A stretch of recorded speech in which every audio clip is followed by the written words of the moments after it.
inti għandek jew il-produzzjoni ta' West End jew Broadway musicals għaw Malta, jew attempts biex wieħed joħloq musical Malti.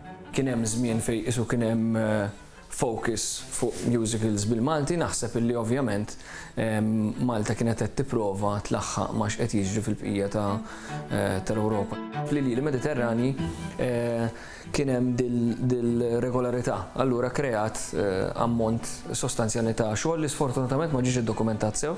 Kien ukoll marbut ma' partit politiku, allura kien ukoll daqsxejn isu qed jaqsam, imma sar ħafna xogħol siwi u xogħol li baqa' jinstema'. L-aħħar waħda li għamlu li Mediterrani u kienet Manuel, il-bandiera tal-Maltin, fit-2000.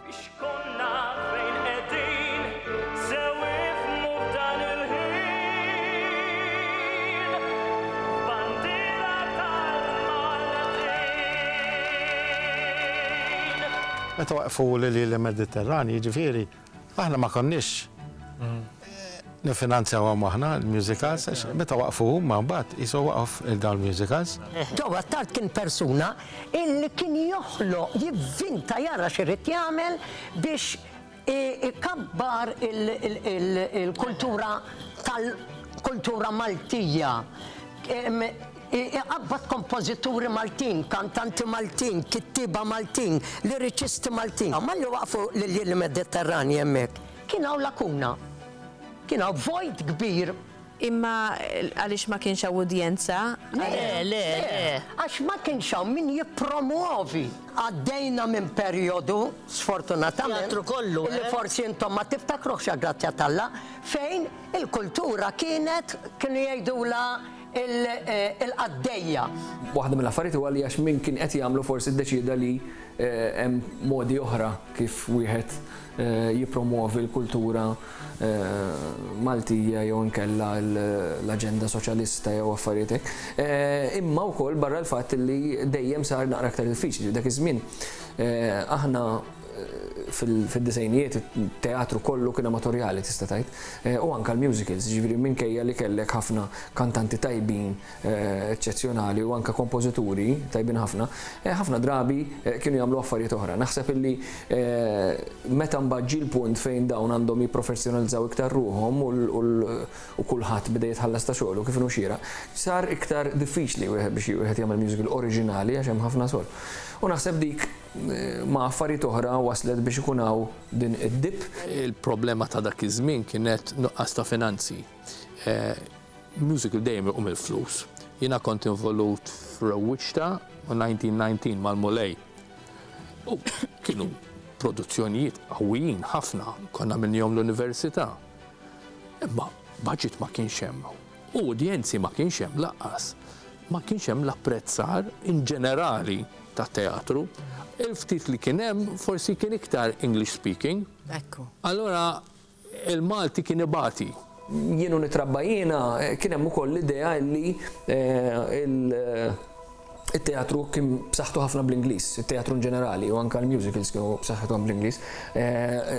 L-ewwel ħaġa li jgħidulek meta trid tagħmel it-teatru meta kont qed nikber jiena, sirt membru tal-MADC li huwa The Malta Amateur Dramatic Company li bnieta l-Ingliżi li jagħmlu ħafna xogħol xira, però meta wieħed jistudja f'kuntest postkolonjali naħseb illi affettwat ukoll u anka għalfejn naħseb kienu jsiru dawk il-musicals minn ċertu partit biex isu jibbilanċja dawn l-affarijiet. Naħseb li hemm ħafna xjinat hemmhekk li sfortunatament għadu ma jingħadx. Kellek ġenerazzjoni speċjalment, again, wara l-indipendenza, wara jum il-Helsin, Maltin, kien hemm surges kbir ta' Malti, u naħseb il-ġenerazzjoni ta' wara isa marret il-bot bħala isu reazzjoni naturali u ġabu iktar mill-Ingliżi u kollox minn barra American TV, MTV u kollox dal-affarijiet. U issa reġa' bil-kontra. Jiena mbagħad għamilt karriera mar-Act React ta' Raymond John u li nidder jiġi il-musicals, musical director. Jiena bdejt il-musicals għaw Malta bħala okkażjoni biex intella l-fondi għax twilid li tifel bil-problemi. u għad ħan għamel musical, forsi ntella naqa fondi biex intellaħ l-Ingilterra għall-operazzjoniet u għek. U għamil Jesus Christ Superstar. Bdejt Jesus Christ Superstar, bat għamilna Le Miserabin Concert, għamilna Evita miltu. Evita, Blood Brothers, Sound of Music, nas kam għamilt, Rayman John għamil ħafna. Produzzjoniet. Iva. Jiftakar Rayman John l-ewel darba li ġab il-microphones down, il-cordless. Ġifiri, għax qabel kienu bil-hanging mics. U daqqa dak ma jistamax, u daqqa li ma jistamax. Sistema antika ħafna fejn tista tużax iva, imma kulħadd jista' jidħol it-taxis, anyone who had a sound system, but it got included in anything that you did on stage ukoll. Jiġifieri jekk tgħaddi taxi viċin, konna nisimgħu il-messaġġi tat-taxi driver, per eżempju. It's not very professional, jiġifieri. The new one kien frequency verament żejra ħafna. Illi provajna indaħlu lila, indaħlu Malta ġofija, u irnexxilna blajnuna tal-ex-Prim Ministru ta' dak iż-żmien, għax kelli t-tifla tiegħu u għatlu jiena nfaqt fuq dak iż-żmien 15,000 sound system with microphones tal-ras u hekk illi qatt ma kienu għal Malta. Kienu invisible practically. U għatlu infaq dawk il-flus kollha għatlu jekk mhux ħatejni inġib din il-frequency għatlu ħan waqqaf kollox. F'20 minuta ġie. U bat minn hemm għamlu qabża għax meta inti fili dak ma tisimgħux li ieħor ma tisimgħux li ieħor il-bot. U mbagħad f'daqqa waħda jistama' kulħadd u kulħadd ċar għax Manolito ħodhom li kien il-sound engineer, kien sound fidi. U għamlu qabża kbira u l-musicals. Il-kor per eżempju kellhom wieħed kull wieħed, allura ħadd tisma' l-kor tajjeb. Niftakar il-Manuel kellhom sellun titerba' irġiel biex għandluh u dak ċertu Vannellaw sellum għadux magħna, Mr. Michael, kien għandha dat-telefon biex jirranġalek dal-Marelli spot u inti tgħidlu isma' trid irrid id-dawl hawnhekk. Għall-ewwel darba darbtej tlieta kien jakkomodani, imma malli tgħidlu l-ħames darba kienet tibda taqbiżli. Il-mużiċist il-għajxin tiegħu normalment issa kważi sar full time. Imma qabel kien irid imur jaħdem, mbagħad irid imur idoq fit-tiġijiet u jekk idħollu tiġ fil-weekend u għandu play se jaqlek tar flus. Kont mort ħarist fil-pit il-Manuel u skib li l-drummer huwa differenti. U l-maestro kont tatlu isma', tlu x'inhi. Għalli iva ġieħuh, għalli għax dak illu tiġ. Għatlu ħuh, għatlu nara reħeżjaw 3 ġimgħat u nibda nħok xahar ninda żejrek.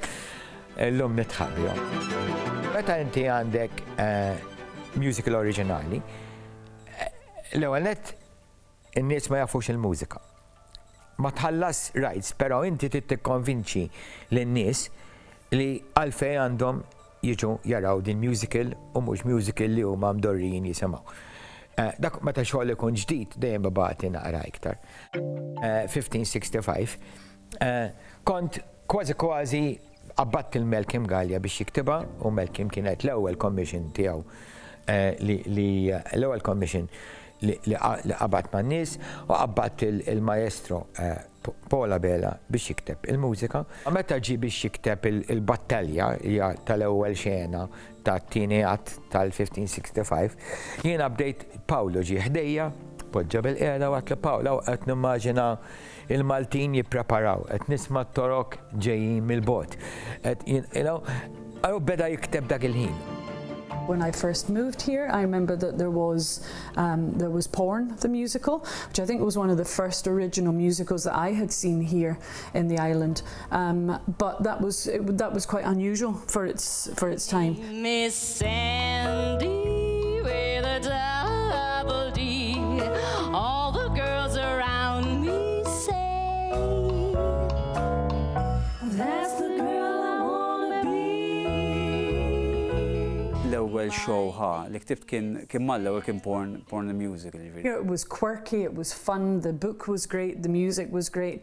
Yeah, it was, and it really, I mean, I think I watched it about 2 or 3 times, I think, in total, because they performed it here quite a lot as well. It was great, really, really terrific show. Kienet pratikament l-ewwel biċċa xogħol li tellajna aħna sewa u minn hemmhekk insomma ma waqaf ġifieri jisni ddeċidejt isma' qed inħossni komdu hawnhekk. Baptism of Fire li ma qas naf kif ġara kollox in 2 years, jekk tgħidli ma qas idea m'għandi. Minn hemmhekk imbagħad meta raw porn l-FM kienu mbassidnuni fl-istess sena fl-09 2009 biex imbagħad nidderieġi Hairspray fil-Miliet.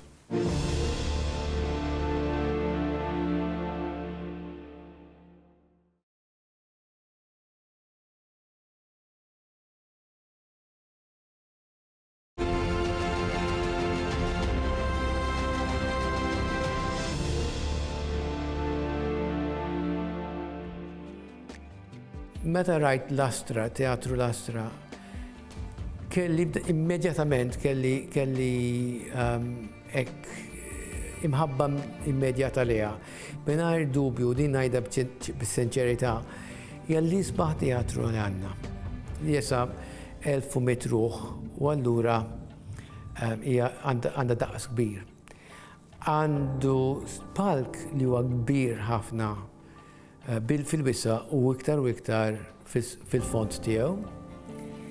Imma l-isbaħ ħaġa li għandha hija l-akustika. U għandek sens li l-udjenza qiegħda miegħek.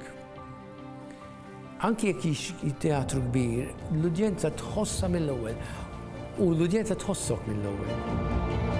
Dan it-teatru kien jintuża biss għal avvenimenti kbar. Tista' tgħid għall-opra u għal xi kunċert tal-banda. U hekk raw kif setgħu ikabbru wkoll il-ġenru mużikali.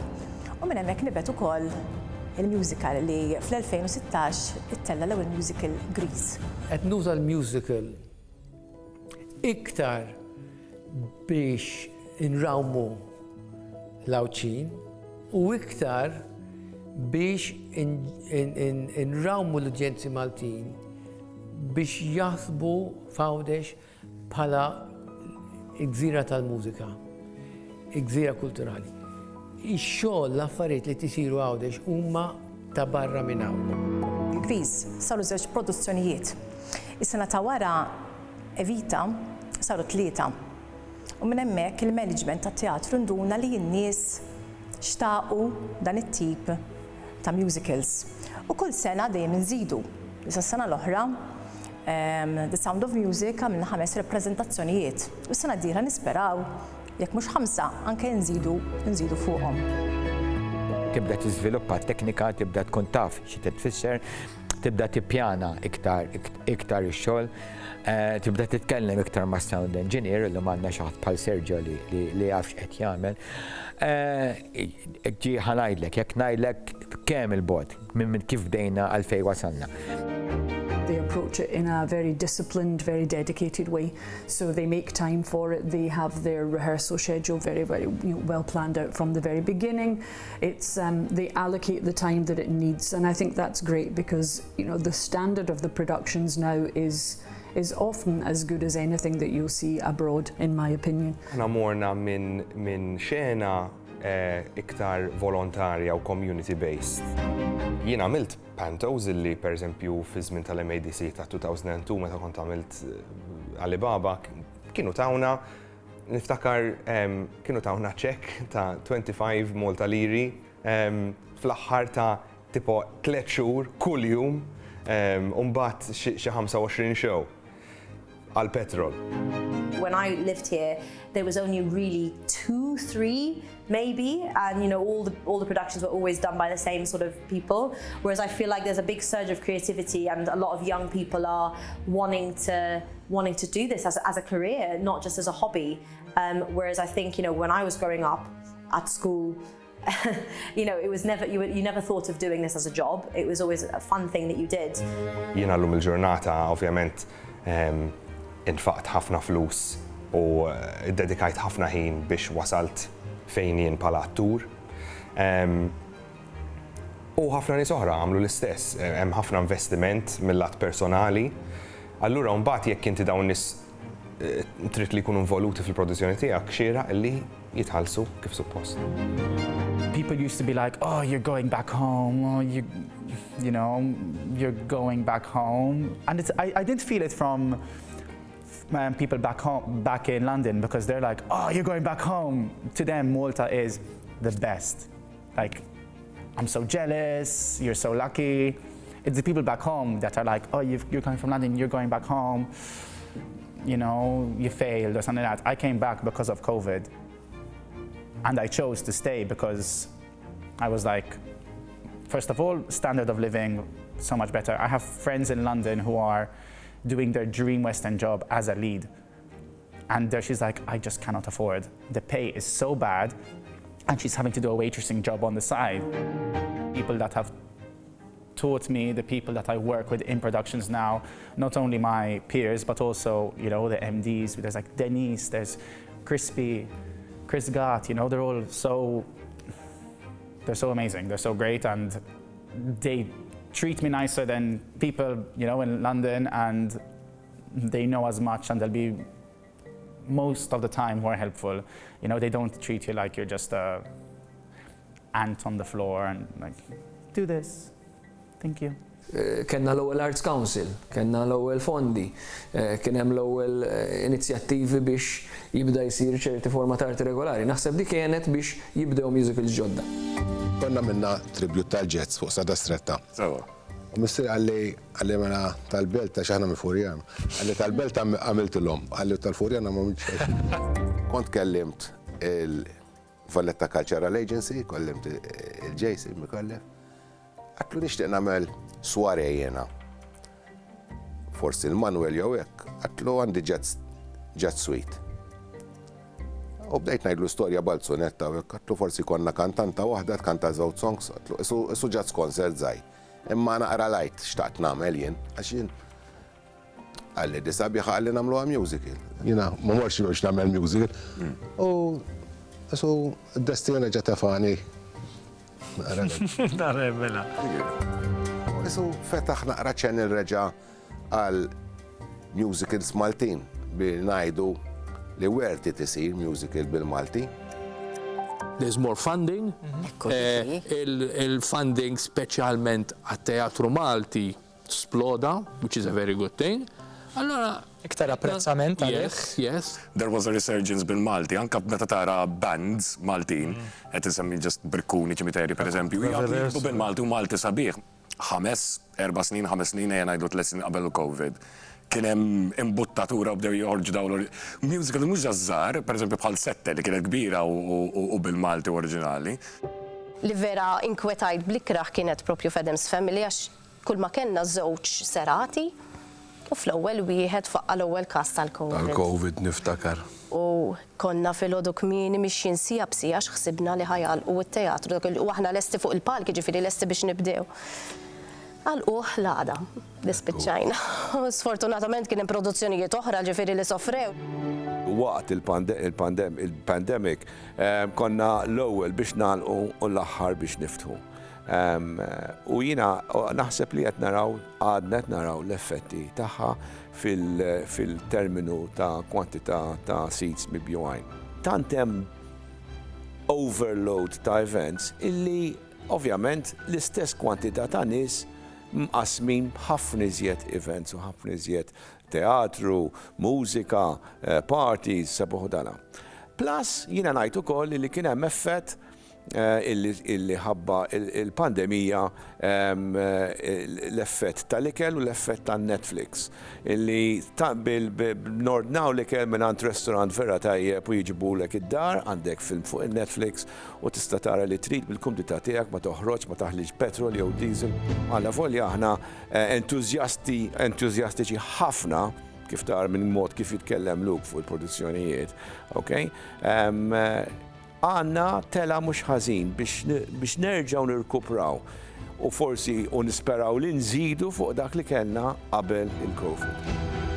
Kelli l-opportunità li naħdem ma' Teatru Malta fuq Fil u Helsin ta' Manuel Dimek li kien musical bil-Malti. Il-mod kif għadu musical theatre mal-fatt illi din kienet site specific ħafna il-produzzjoni u li l-udjenza kienet timxi biktar milli inti tasal, tpoġġi u tirċievi, timxi u tiskopri kważi. Daw l-elementi kollha ħolqu produzzjoni memorabbli ferm. Kienet l-ewwel parti ta' anzjana li kelli nagħmel jien.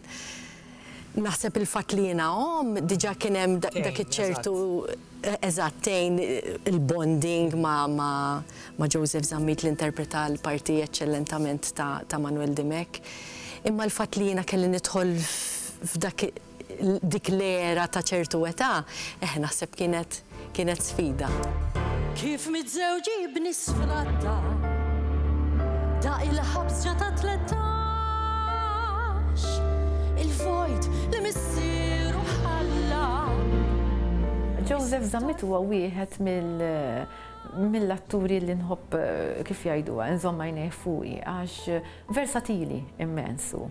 Joseph Zammit tant għex l-istorja tant kif taħħa l-almu tiegħu illi wkoll taħħa ċertu kif jgħiduha l-element personali idaħħal tinduna li hemm dik il-passjoni għal-wara li qed jagħmel. Irnexxielu jagħmilha easily accessible għall-udjenza u l-udjenza rrispondiet, jiġifieri għax waqt li tkun qed timxi tkun qed tara l-uċuħ fuq in-nies, jiġifieri rrispondiet għall-parti tiegħu.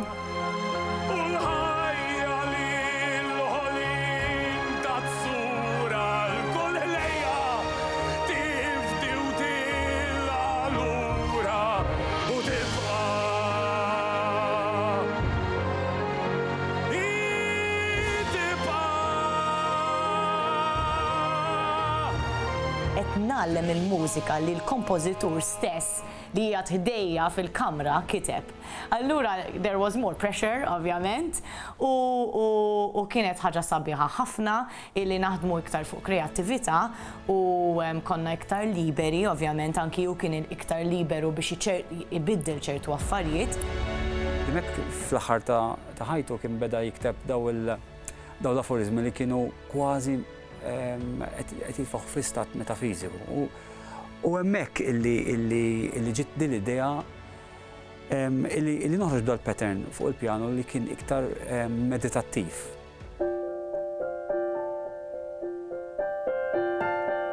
Kważi biskala pentatonika illi jisik qed titfak f'dal livell ta' meditazzjoni. U da baqa għaddej dal-pattern fil-piż. U minn hemmhekk pratikament bdiet il-melodija, fajt il-melodija superimposed fuqha somehow. U ġiet dil-ballad li mbagħad Victor Melja bi kliem ħafna sabiħ. Heads off, Victor.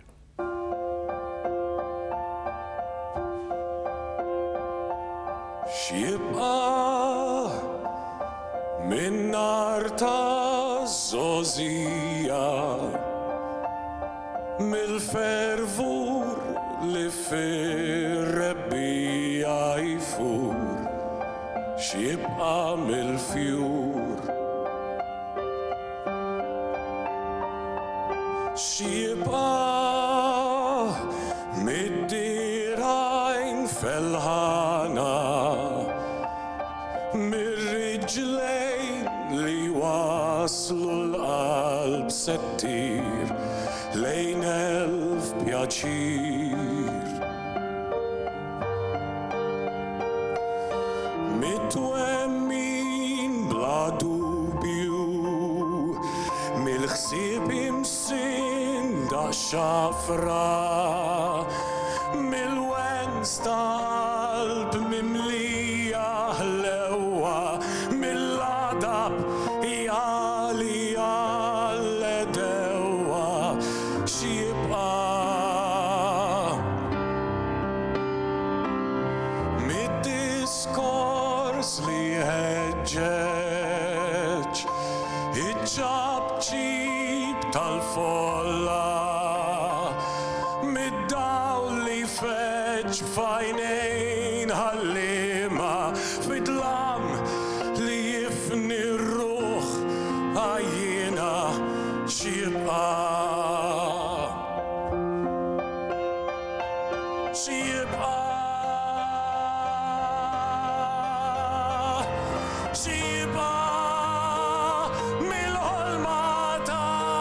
sensiles li jibqajiex fil-ħnina ta' sidin bod mill-arfin u xibqa mis-saħħa ta' setana li jaħbu l-kontra u jiraw l-imsejknin b'xi dritt divin. Jiġri żmien u jkerrem ta' kulħadd